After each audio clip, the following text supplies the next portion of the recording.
परमपिता परमात्मा मनीषी है और हमारे मन की हर वृत्ति को यथावत हर समय जान रहा है। परमात्मा की तरफ से जो आध्यात्मिक कृपा होती है, आध्यात्मिक और भौतिक सहयोग होता है, वो व्यक्ति की भावना को देख करके, उसके मन की वृत्ति को देख करके होता है। संस्कृत की एक प्राचीन पंक्ति है, यादृशी भावना यस्य सिद्धिर्भवति तादृशी। जिसकी जैसी भावना होती है उसको वैसी ही सिद्धि मिलती है। परमात्मा की भक्ति करते समय जैसी भावना होगी वैसी ही हमारी सिद्धि भी होगी। अपने आप में ये बात बिल्कुल ठीक है, लेकिन जब इसको अतिरंजित रूप में प्रस्तुत किया गया तो यही बात विकृत रूप में भी हमारे सामने आई, समाज में प्रचलित हुई। हम जिस भावना से युक्त होकर ईश्वर की स्तुति प्रार्थना करते हैं, जिस सच्चे मन से, सच्ची भावना से ईश्वर को पुकारते हैं, उसी के अनुसार हमारे को आध्यात्मिक प्रगति का लाभ मिलता है। लेकिन जब ये कहा गया कैसी भी भावना करो, लेकिन भावना करो तो वैसी ही हमारी सिद्धि होगी। जो विचार हम मन में लाएंगे बिल्कुल वैसा का वैसा हो जाएगा। यदि हम मिट्टी को चीनी बनाने की भावना करें तो वो चीनी हो जाएगी। पानी नहीं है और हम पत्थर में पानी की भावना करें तो वो पानी बन जाएगा। इस भावना को इस स्तर तक ले जाया गया और कथन किया गया। ये तात्पर्य तो ठीक नहीं है, लेकिन जिसकी जैसी भावना उसको वैसी सिद्धि मिलती है, ये अपने सही अर्थों में बिल्कुल ठीक है। हम ईश्वर से प्रार्थना करते हैं, ईश्वर तुम ही दया करो, तुम बिन हमारा कौन है। दुर्बलता दीनता हरो, तुम बिन हमारा कौन है। जब हम ये बोलते हैं तुम बिन हमारा कौन है, हम कहना चाह रहे हैं कि ईश्वर ही हमारा सब कुछ है। एक सीमा तक धार्मिक व्यक्ति इसको स्वीकारता भी है, परमात्मा को सर्वस्व मानने का भाव एक सीमा तक रखता भी है। लेकिन पूर्ण अंश में ईश्वर को ही सब कुछ मान लेना, उसी को सब कुछ मान करके चलना, ये सामान्यतः नहीं हो पाता।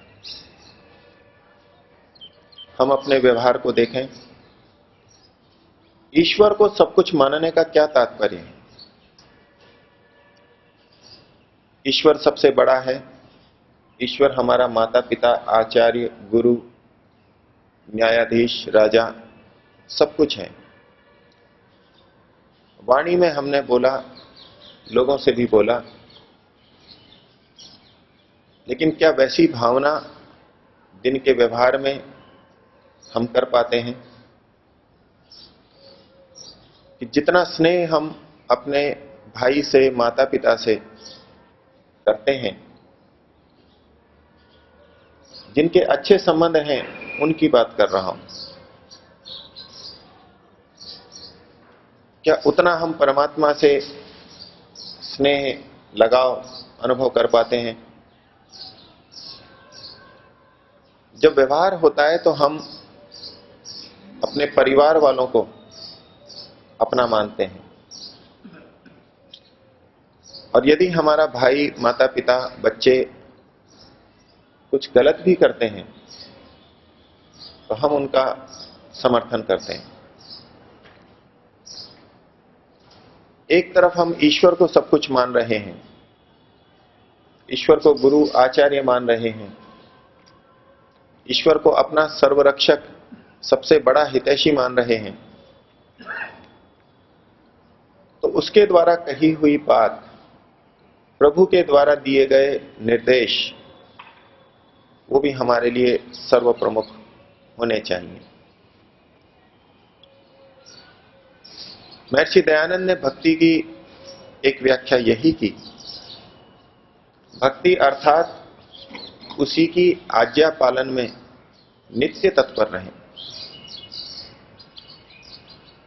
हम सच्चे मन से भक्ति करें, परमात्मा उसका तदनुरूप आध्यात्मिक फल देगा। परमात्मा भाव के भूखे हैं, भक्ति के भूखे हैं। परमात्मा तो भक्ति देखते हैं, लेकिन भक्ति का यदि यही तात्पर्य लिया जाए कि हम ईश्वर का कुछ गुणगान करें, उनके नाम का स्मरण करें, उस समय भक्ति भाव से ओतप्रोत हों, परमात्मा के प्रति आदर का भाव हो, आंखों में आंसू आए, भजन में लीन हो जाएं, इतने लीन हो जाएं कि हम कुछ नाचने लगें, संसार को भूल जाएं। यदि भक्ति का इतना ही तात्पर्य होता तो बहुत सारे भक्त समाज के अंदर देखने को मिलते हैं, उनको आध्यात्मिक प्रसाद, ईश्वर की प्राप्ति होती। इस भक्ति का निषेध नहीं कर रहा, इस भक्ति का भी उपयोग है। ईश्वर का गुणगान करना, जप करना, उसका भी उपयोग है, उसका प्रभाव भी हमारे जीवन पर आता है। लेकिन व्यवहार में जब हमें निर्णय करना होता है अच्छे और बुरे का, तो हम ईश्वर की आज्ञा को, प्रभु की आज्ञा को हटा करके अपने परिचित परिवार वालों की बात को स्वीकार कर लेते हैं। ईश्वर की आज्ञा से विरुद्ध भी उनकी बात का समर्थन कर देते हैं। तो जिस समय हम ईश्वर की आज्ञा के विरुद्ध अन्य परिजनों का समर्थन कर रहे होते हैं, वहां ये बात कहां घट पाती है, तुम बिन हमारा कौन है। वहां हम अपने भाई को, परिवारजनों को अपना ईश्वर की अपेक्षा अधिक हितैषी समझ रहे होते हैं। तभी तो ईश्वर की आज्ञा की अवहेलना करके उनकी बात को मान लेते हैं।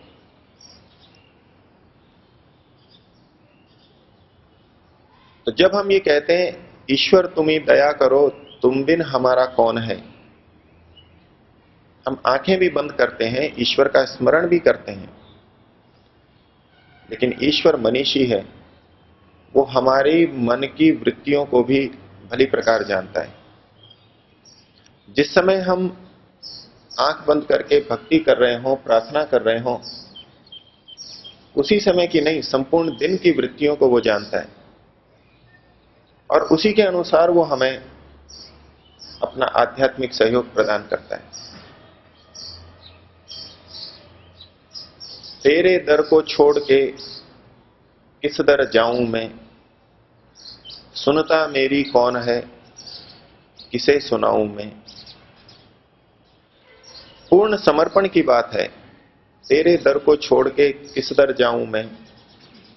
भक्त के मन में ये बात आ रही है कि ईश्वर ही मेरा पूरा कल्याण करने वाला है, लेकिन ये बात क्या हम दिन भर व्यवहार के समय रख पाते हैं?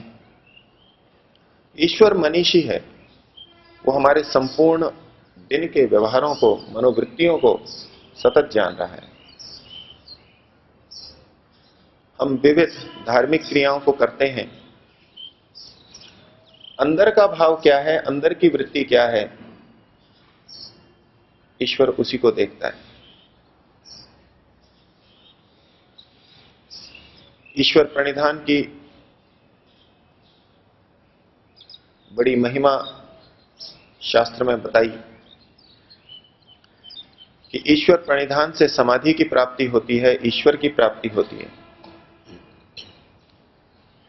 प्रणिधान का अर्थ किया व्यास जी ने भक्ति विशेषात, भक्ति से, भक्ति विशेषात आवर्तितः, भक्ति विशेष से युक्त होकर के, पूरा उसमें डूब करके जब ईश्वर को स्वीकार किया जाता है, तो ऐसा ईश्वर तम अभिध्यान मात्रेण, उसको विचार मात्र से कृतकृत्य कर देता है, उसी समय कृतकृत्य कर देता है, उसको अनुग्रहित कर लेता है, उसको अपने अंतर्गत ले लेता है। बहुत बड़ी बात कही। प्राचीन ऋषियों ने इस पद्धति पे चल के उसको पाया भी है, लेकिन हम ईश्वर प्रणिधान की बात करते हुए भी, एक सीमा तक ईश्वर प्रणिधान को करते हुए भी इस उच्च स्तर तक क्यों नहीं पहुंच पा रहे? ईश्वर की प्राप्ति, ईश्वर का आनंद, समाधि की प्राप्ति क्यों नहीं कर पा रहे? उसमें कारण यही है, ईश्वर मनीषी है, वो हमारी वृत्तियों को देखता है, मन की वृत्ति को देखता है। हमें अपने बाह्य क्रियाकलापों, स्वरूप को देख करके ये लग सकता है बड़ी तपस्या करके, बड़ी लगन से अपने जीवन को हमने साधा, दिनचर्या बनाई, लोगों से व्यवहार ठीक रखा,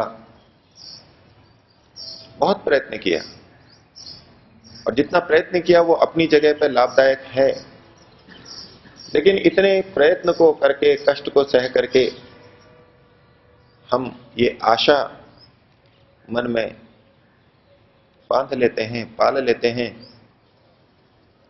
कि अब तो ईश्वर की प्राप्ति मुझे हो ही जानी चाहिए, अब तो ईश्वर की प्राप्ति मेरे बिल्कुल निकट है।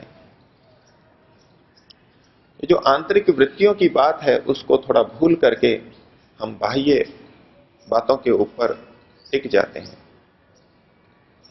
यद्यपि बाह्य बातें भी जितनी हम कर रहे होते हैं, उसके पीछे भी मन का आधार तो होता ही है, उतनी मन की पवित्रता, उतनी मन की अच्छी वृत्तियां होती हैं, लेकिन उसके अतिरिक्त भी बहुत कुछ हमारी वृत्तियां इधर उधर चलती रहती हैं, और हमारे समाज का व्यवहार मन की वृत्तियों के आधार पर उतना नहीं चल पाता। समाज में हम धन चाहते हैं, प्रतिष्ठा चाहते हैं, विश्वास चाहते हैं, प्रेम चाहते हैं। ये बहुत सारी बातें हमारे बाह्य व्यवहार से भी सिद्ध हो जाती हैं। इसमें मन का भी महत्व है।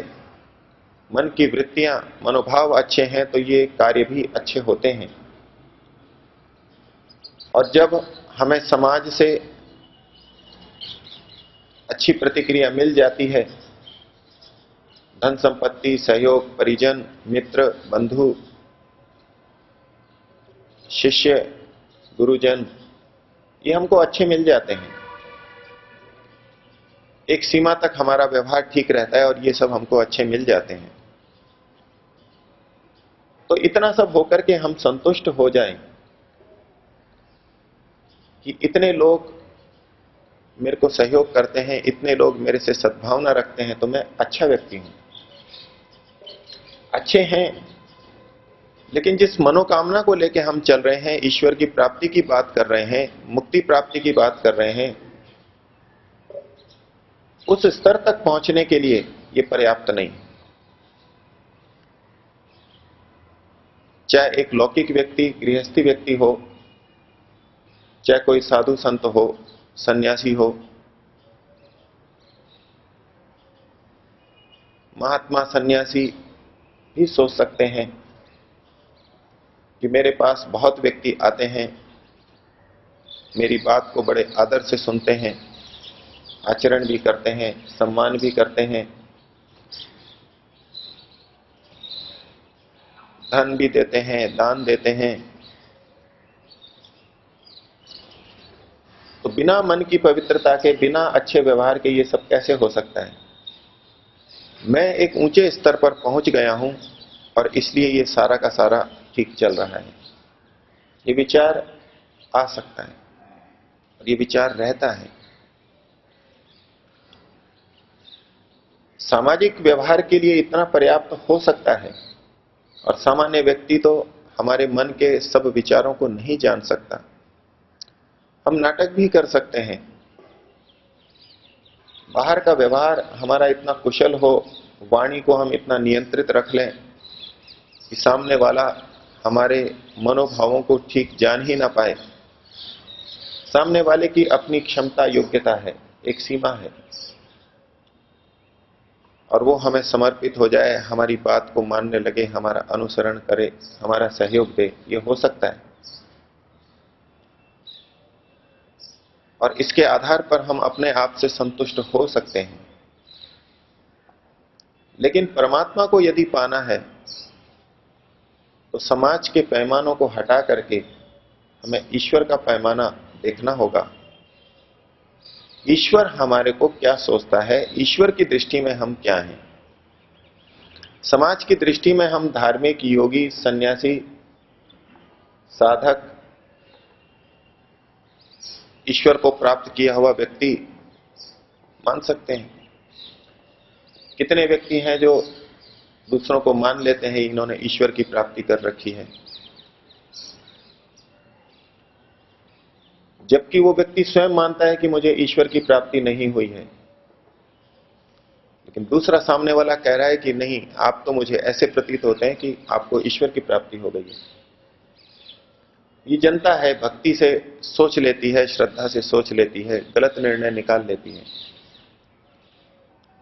तो यदि समाज के वाक्यों पर ही हम केंद्रित हो जाएं, तो वो सब हमको धार्मिक कहते हैं, ये व्यक्ति सत्संग में जाता है, अच्छी बातें करता है, स्वाध्याय करता है, व्यवहार ठीक है, और उसी के आधार पर हम संतुष्ट हो जाएं, समाज की प्रशंसा के आधार पर ही संतुष्ट हो जाएं, तो हम ईश्वर की प्राप्ति नहीं कर सकते।